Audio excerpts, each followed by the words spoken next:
part 2 of finishing up the brakes and the coilovers. I had my buddy over yesterday, which I greatly appreciated, Chris, for the extra hand.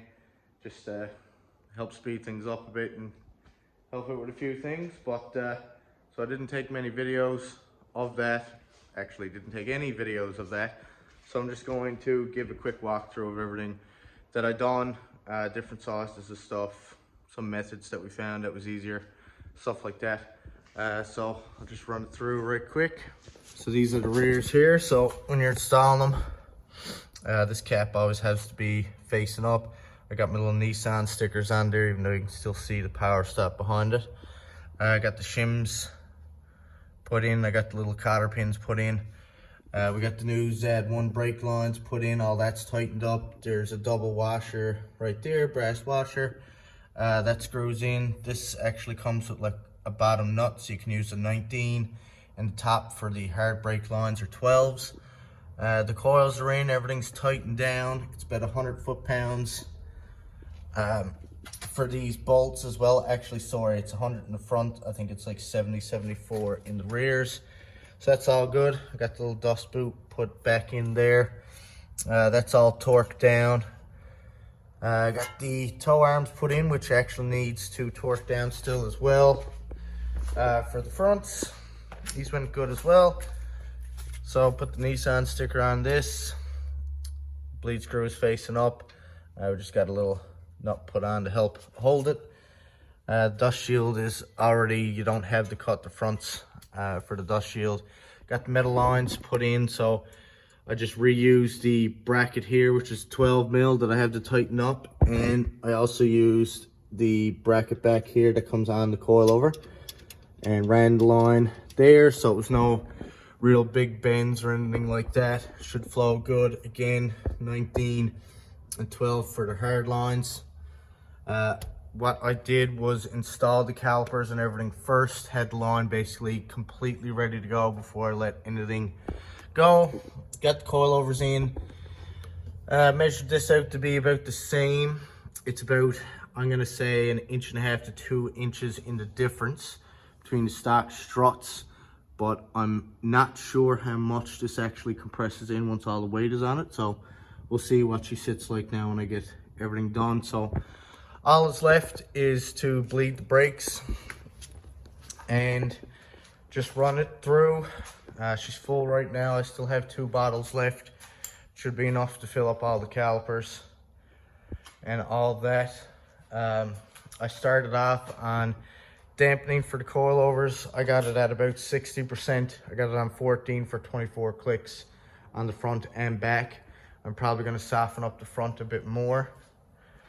But again, this is the same over on this side, and I didn't notice when I got them, but the little wrenches that come for tightening up your collars on your coilovers, they actually have a different one for front and back.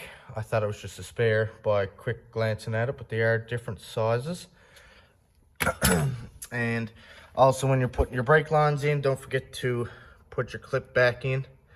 And that clip gets, actually show you over here, there's more light. That clip gets put back right in here. It's just to help hold the brake lines and secure them. But other than that, like I said, all we got left is to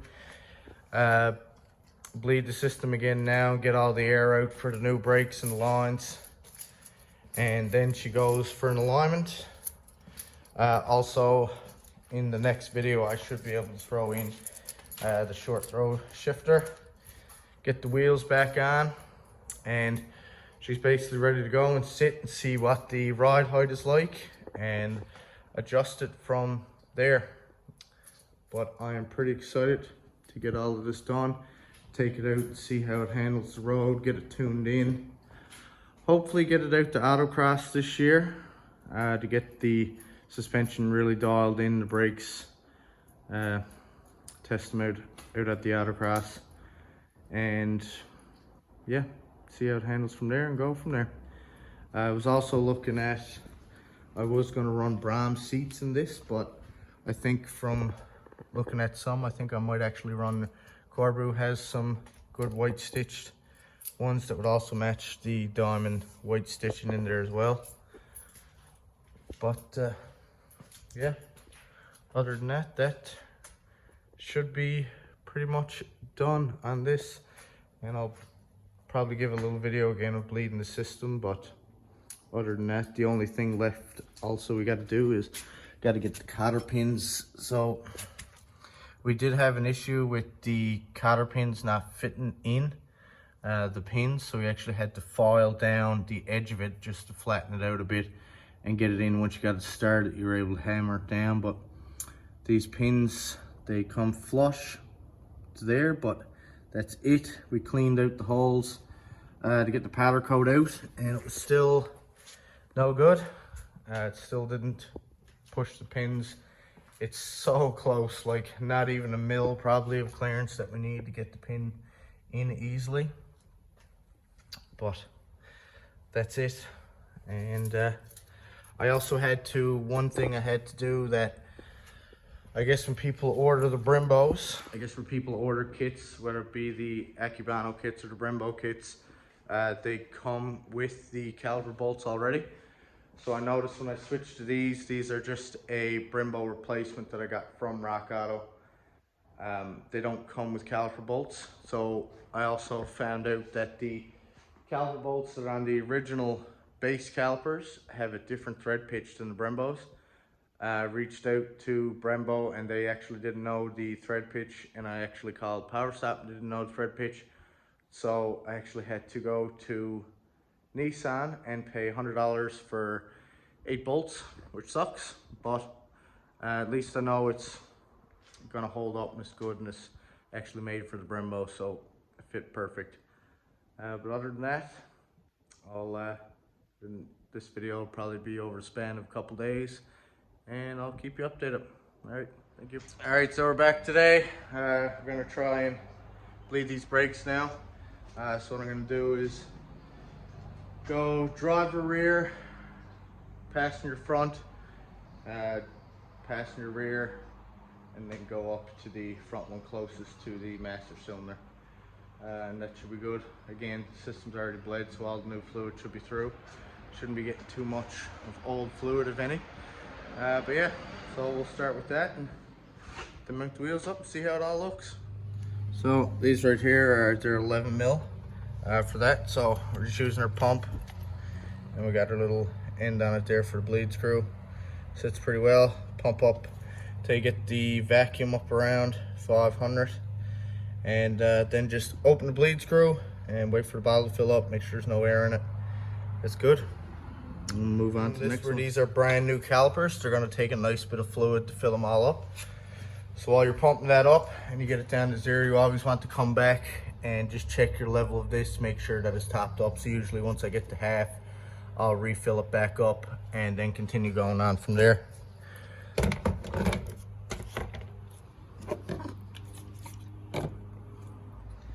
you can see that's just from the front there now that I got bled through. But one thing that I'm sure some people are after missing, especially going from a base to a big brake, is where this has 2 pistons on each side. There's actually a bleed screw on each side.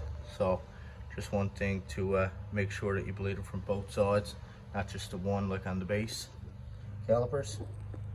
All right, had to go in and change because it was really warm here today, but beautiful day, 23 degrees. But right now, all we got left is basically to mount up the wheels and see where we're sitting to on height wise. All the brakes are bled. Just got to clean up a bit, sweep up a bit, put some blocks of wood underneath so we got some room. Other than that, I think that's it for the installs on this today. Give you a little run over. I never took any videos, but put a new set of wheels and tinted the headlights on the Turbo 3, so I'll do a little walkthrough of that. So the sir also ordered STI wing for that last night. I tried that out. I don't know if I'll go with a black wing. I'll probably paint match it more than likely, but I think it'll add to the car quite a bit. So we had another layer tint on the front emblems. We tinted out the front headlights. and we got a set of Motegi wheels on. Still debating on if we're going to lower it or not. But where's the girlfriend's daily? Don't really want to ruin the rod quality. Also ordered a little lip spoiler for this last night, and we're gonna order one that mounts right here, comes along the edge. Other than that, should be going for tint soon, all three of the cars. So yeah, just needs to clean up around, pick up my mats, put away the sprays, mount the wheels, and let's see what it looks like. Other than that, she's good to go. All right, so garage cleaned up, wheels are on. Unfortunately, the fronts do not clear the calipers. So I did have a set of little spacers around. I might have given them to someone, but if I give them to someone, I'll just have to get another set. I'm thinking either 3 or 5 mil spacers will work. But right now, this is the rears. So that's the rears. Not much clearance there now, it's about 2 fingers, so I'm assuming when I go to drop it, I'm probably going to have to adjust it a bit more. Possibly might have to roll that lip as well. So until then, should be up on stands till I get at least a set of spacers for the front, but she's looking pretty good. All right, until next time, see you later guys.